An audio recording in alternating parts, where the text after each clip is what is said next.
Hi, I'm Helle from the Ukrainian melodic metal band Ignea, and you're listening to the Brutally Delicious podcast. 1, 2, 3, 4. The Brutally Delicious podcast. The Brutally Delicious podcast. The Brutally Delicious podcast. The Brutally Delicious podcast. Thank you for taking the time again. Thank you. Thank you. Appreciate you joining us. That's my partners, Chris and Rena. Welcome back to the Brutally Delicious podcast. Yeah. Thank you. Yeah, I guess we did an interview like back in spring or something like that. Yeah. Yep. It's been a little bit of time. A lot has changed since then. Yeah. I think that over the past year, like we had so many events that it could make up for a lifetime, you know? Yeah. So how have you been? I mean, you know, we adapted as much as terrible it sounds, but I mean, we just have to move on. And we now know quite a lot of stuff, you know, how to hide from bombs, how to survive with power outages, blackouts, without heating, without running water. Like, you know, we can do pretty much anything now. But again, I'm just very glad that we finally are on track of releasing our new album, which was postponed because of the war. So Sure. It should have been out, actually, the entire album in October. But Wow. Yeah. How hard was it getting the record done with everything that was going on?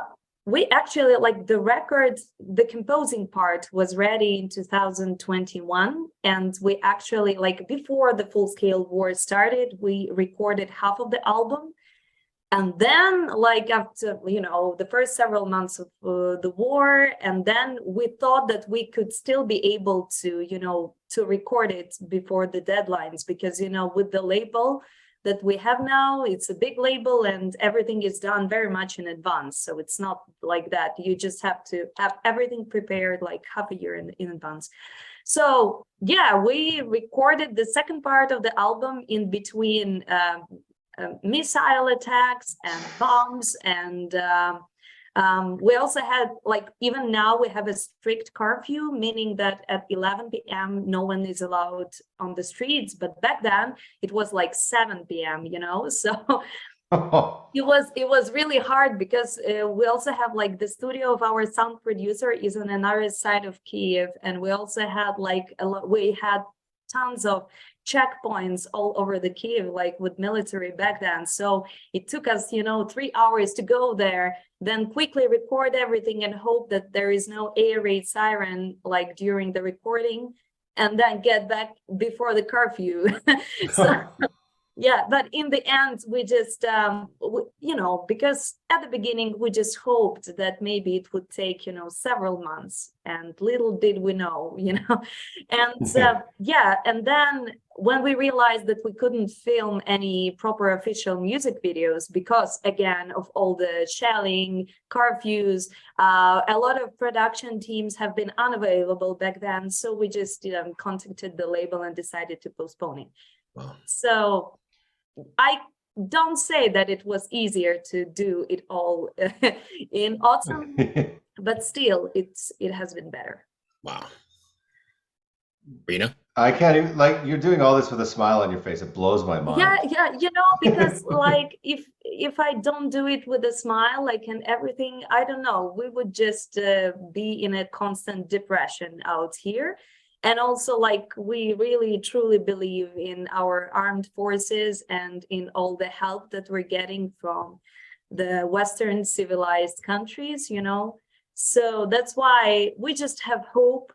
And we already have been through a lot of things, and we already managed so much. I mean, we had to film 3 videos like within 2 months, just to have them, you know, all done, because we understood that it could have gotten worse. Right. And we were filming them like during the biggest blackouts and power outages in Kiev. So for example, like, we were preparing for this one video, and our production team is located in different cities of Ukraine. And we had, like, super big, massive missile attacks on all the critical infrastructure. And for example, sometimes we didn't have any power for several days. and no cell connection, no internet, and you have to arrange everything before the video shooting with the team. And that was like, I think that just the thing that we had to film these videos, it kept me sane, and I just didn't think about the attacks. I was thinking of how to film those videos, because we cannot kick off the album production, like the proper album promotion, without the videos. Like it's a big part of our art.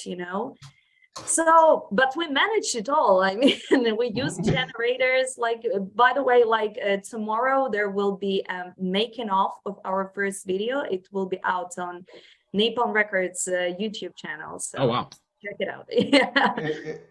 It seems like Napalm's been really supportive of you guys through this process.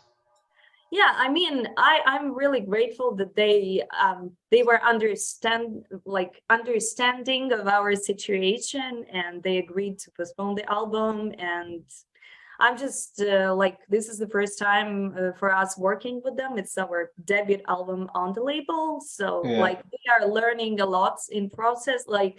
Just because before we did everything on our own, and because I have a marketing background, I'm a small control freak, so I want to have all the stats, all the posts, so I'm learning to trust other people, and so far they've done a great job. I mean, it's quite early to tell, but still I think that we are cooperating in a great way right now. Yeah. Rena? First of all, nice to see you again, Helle. Nice to see you smiling and well. Welcome back to the show. And sorry for all the struggles, but holy crap, you guys have done an amazing job, just getting all that done in the midst of all that crazy. And like you said, little did we know that we'd still be, having this conversation at this point.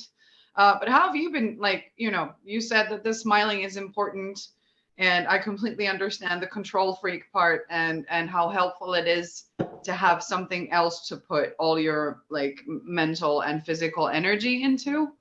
But now that it is done, what are you going to do next to keep that sort of upbeat and positively occupied mind situation going?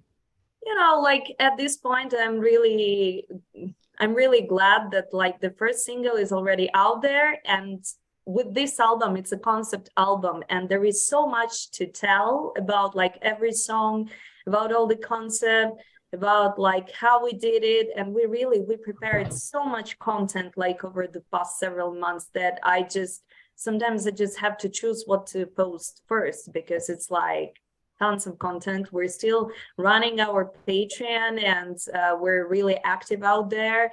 And we're also planning to film some more videos, one more official video, several playthroughs. I want to do a video, a track by track video, because really there is a lot to tell about every song and how we did it, and why we chose certain instruments and lyrics and everything. So, I mean, I would say that I'm still pretty much occupied, and we opened pre-orders for the album, not only through the Napalm Records store, but also in our store. And there is a huge merch line dedicated to this album, and we still need because it's a pre-order step, we're still doing some technical procedures on how to print everything. So, I mean, this time we even have coffee and candles in our stores. So it's yeah, we about toilet paper.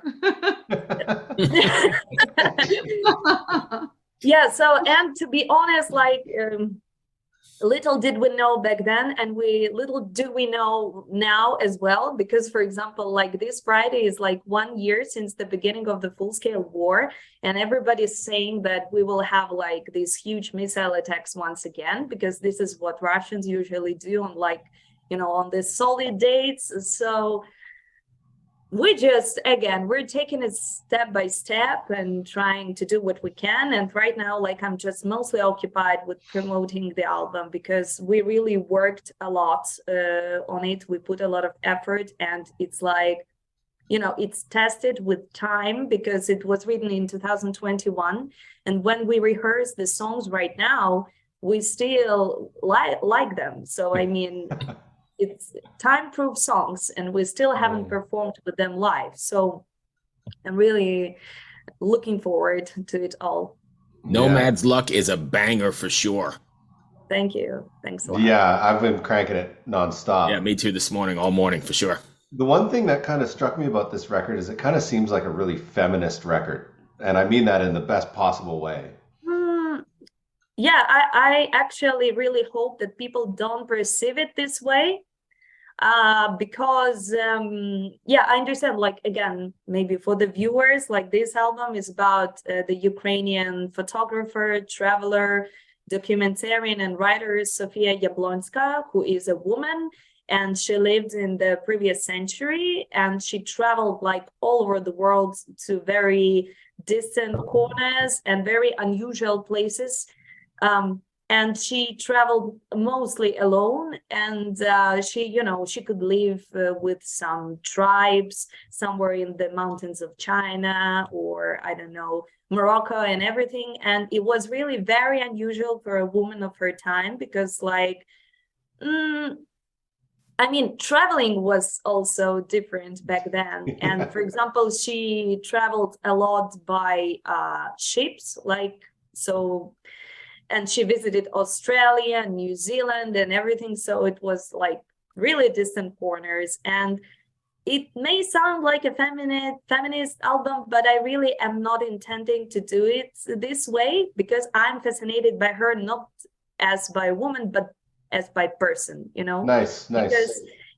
Because even if a guy could have done it, it would still be really awesome because, like, I read her books and travelogues, and like the way she expresses like all the adventures that she has. Like, I mean, she also has worn a lot of male clothing, again, not because she said like women have to do it all, just because she was, traveling in jungles and doing it in a skirt. It's not the best way. And if she climbed some trees, I mean, it's obvious she would use like the,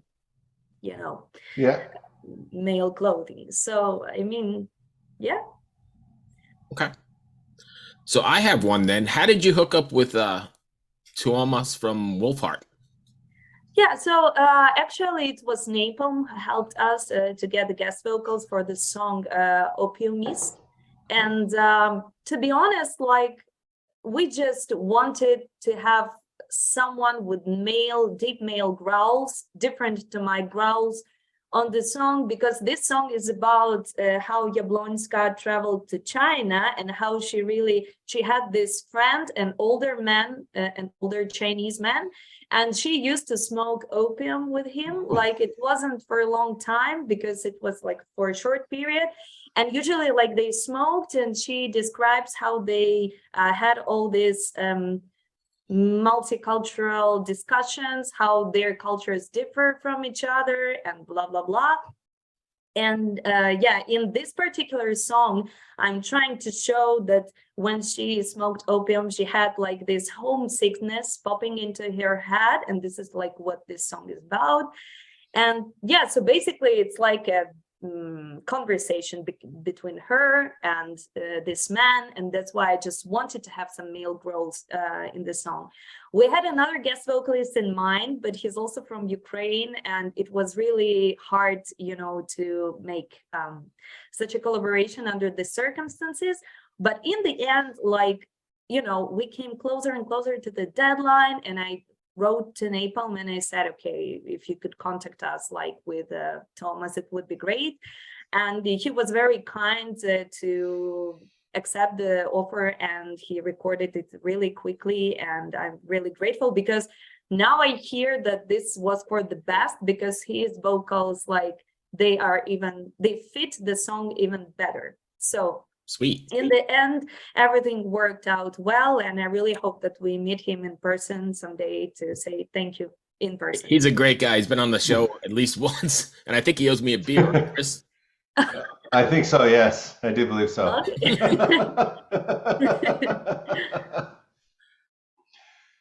Rita? Rita? I love how you just like run out of things to say. And No, then no, I'm just trying not to double step down over. on I've got me, a list. bitches. Like, no, but that's really interesting. I actually don't know Tuomas, even though like I am Finnish and sort of, you know, immersed in the scene, so to speak. But like, if you could pick anybody, just anybody to perform on your album, who would it be? And it doesn't have to be from metal circles. It could be anybody. Like usually it really depends on the song, because it's like the same when people ask us, why did you choose, I don't know, Ukrainian language for certain songs? Why don't you do all Ukrainian? Why don't you do all English? It's just when we write a song, we just hear it in a certain language, and we also hear like certain guest options like for this song. So Right. that's why it's really hard for me to say, but I would love to. I really love if we take again the male roles. I hope that one day we could collaborate with the vocalists of Amorphis, because for me those are like the most I just like the sound. Like for me it's the perfect growl, and I don't say that it's for everybody, but like from the technical perspective, from the timbre, from everything, it's like, for me it's the best. And also, like, I know that a lot of our fans, they think that the best collaborations would be like with bands who are similar to Ignea, but like we have different perspective. I think that mixing different stuff is the most interesting thing, actually. So I would also gladly do maybe a collaboration where I growl and maybe a male vocalist sings, with clean vocals. So it's more interesting, than just like this standard Beauty and the Beast thing, I would say. Oh yeah, absolutely. I completely agree. What's the point? And like in Swedish, there's a saying called "tårta på tårtan," which means like cake on cake, basically. That you're getting the same. There's no excitement in that. It would be so cool if it was like Michael Bublé who did the Wow, that'd be a great leading combination. vocals for your next singles. Something absolutely insane like that. That's interesting, Michael, you know, side story. Bublé is an amazing rock singer. Amazing. Really? Yeah, he used to front a cover band called Soulstream in Vancouver, and they would do everything from Guns N' Roses to Bryan Adams to you name it. And he only became what he was because his manager was like, "You should try this," and that's what he did. Interesting. But he's a killer rock singer. I wanted to just bring up, I saw that you guys you received honors for the Best Ukrainian Metal Act Award. Congratulations on that. And what does that feel like? Drinking to that. It's been in 2020. So I mean, it's been a while right now, and it was in the middle of the pandemic. So I mean, it's I think that in my mind it's like 10 years ago, so it's really hard. It seems like that, right? The last couple of years seemed like they lasted forever. Yeah, but of course, like we're really glad that people, both like listeners and the jury, that they picked up our album like the best album of 2020. And it's been tough times for the event industry here as well, and for such competitions or I don't know, awards. So I mean, it's not quite the right time for any awards happening right now. Have you guys have you been getting a lot of offers to tour internationally? I mean, with touring we have like hard times, but not because we're a bad band or anything, but we had 3 tours canceled because of the pandemic. Then we had quite a lot of shows canceled because of the war. Then when the first several months went through and we realized that we could actually tour, because again, we have a general mobilization in Ukraine. So I mean, at any time, the guys from my band can be taken to fight in a war. And like a lot of people abroad don't really understand it. So just to leave the country, they need to have an approval, and there is now, kind of a system for it. So if you get a show abroad, you apply to the Ministry of Culture, and they can issue you an approval to leave for a show, and then you have to come back and everything. So, for example, now we cannot hop on spontaneous shows, for example, because you need at least 1 month in advance to do it. So we had several festivals this summer, including Brutal Assault in Czech Republic, which was insane. You know, it was really cool. Then we had really 3 or 4 tour options coming up, and each of them dropped off even before announcement, not because of us, but because like the bands decided not to tour because of the increased transportation costs, and you know, like the industry has all the problems with that. And that's why like every time we're like getting ready for the tour, but no, getting ready to announce it, and no. And it's like, for you to understand, like another tour option for this May, right after the album release, dropped off several days ago. And we're searching for something else. Yeah. And I know that the fans are waiting, and we would love to finally tour, because like for us, this is the most exciting part of being in a band, you know? Right. Yeah. And it makes sense to make a tour after the new album is out. So let's just keep our fingers crossed. We definitely have some festivals next summer. So we're just hoping. Wow, I can't even imagine. Yeah. Well, I hope to see you in Canada. Yeah, that would be really great. Well, I mean, I think that if you take like the US and Canada, it's like most likely for 2024, because for next year, we just need to get back on track with Europe for sure. And also like prepare for all the coasts that you need as a Ukrainian band to just visit, you know, the US, Canada, and everything. And artists, it is expensive. And artists have even more, you know, problems with that. Yeah, I mean, I'm sure you saw it, but Anthrax had to cancel their European tour as well because of diesel prices or something. So if a big band like that has to cancel, I imagine it's tough for, you know, smaller bands.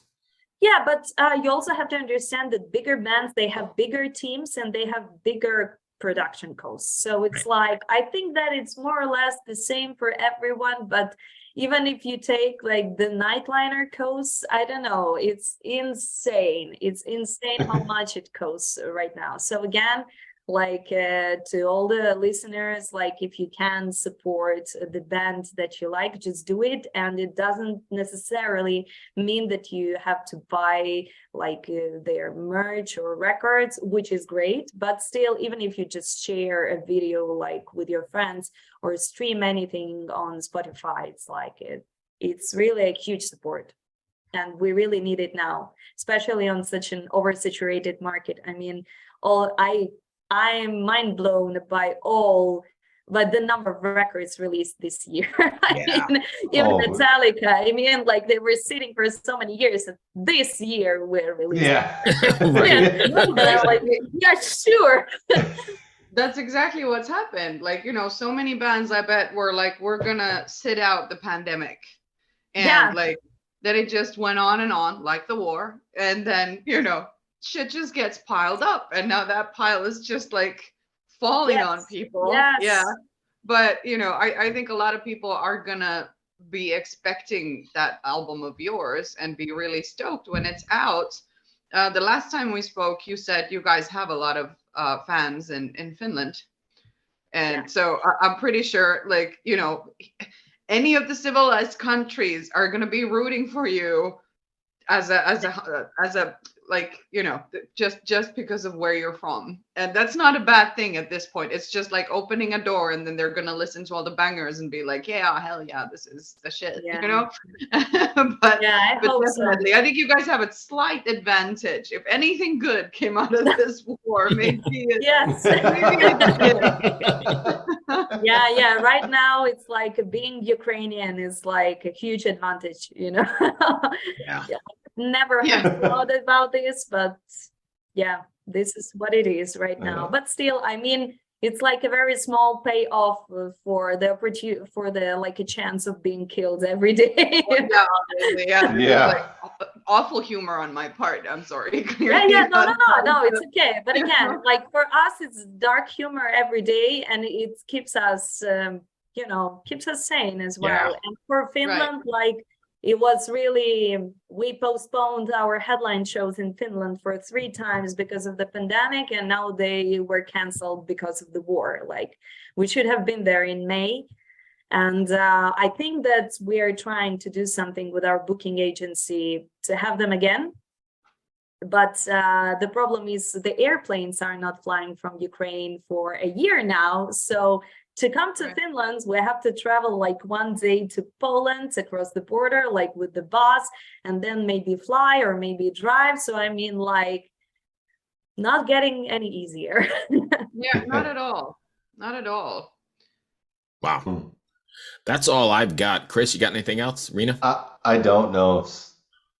It was so lovely seeing you again. You look fantastic, and the songs sound fantastic. And Absolutely. I really personally hope those Finnish gigs get rescheduled. Yes. So we can, I'll come and see you guys. We can high five and hug, and then just like please. moon towards Russia. Thank you so much for taking the time. Thank you so much for having me. Yeah, I'm really hoping that you will love what we have, like with the new album. If it's anything like Nomad's Luck, I'm in, because like I said, I've been banging that for a few days and I really love it. So the instrumentation on that track is amazing. So good. And the vocals so good. You're always in my thoughts, and I hope you stay safe out there.